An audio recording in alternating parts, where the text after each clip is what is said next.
Ciao a tutti amici di Un Sorriso in Più e bentornati con il nostro consueto appuntamento settimanale con i migliori risultati sportivi. Partiamo subito dalla Serie A che ha vissuto una giornata tranquilla per le big in testa alla classifica in quanto sono tutte state vincenti e vittoriose tranne l'Atalanta.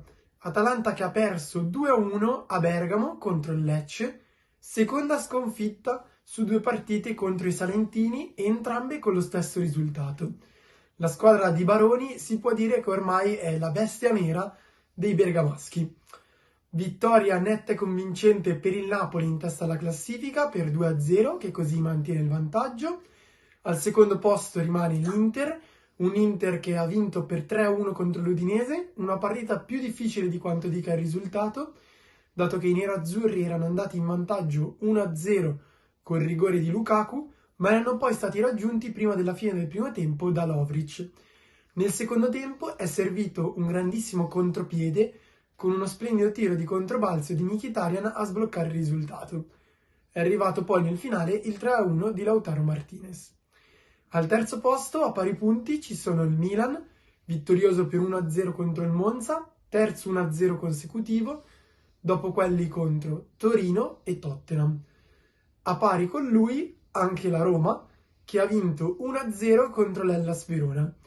Una partita difficile per la squadra romana, in quanto mancavano diversi elementi della formazione titolare ed è così arrivato il primo gol in Serie A per Ola Solbakken, l'attaccante norvegese che ha segnato al suo primo esordio da titolare. Vittoria anche per la Lazio per 2-0 contro la Salernitana. Passiamo ora al tennis. È stata 2 settimane molto fruttuosa per Jannik Sinner, che ha vinto l'ATP 250 di Montpellier su cemento indoor ed è poi arrivato in finale perdendo soltanto all'ultimo atto contro Daniil Medvedev dell'ATP 500 di Rotterdam. Un Jannik Sinner che comunque ha dimostrato di essere pronto a sfidare e battere anche i migliori della classifica.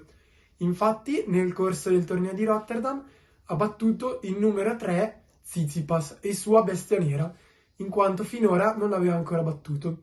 Ora il prossimo scoglio da superare sarà proprio il Daniil Medvedev che l'ha battuto in finale e che finora è sempre risultato vincente in 5 incontri su 5. Terminiamo con lo sci e il biathlon.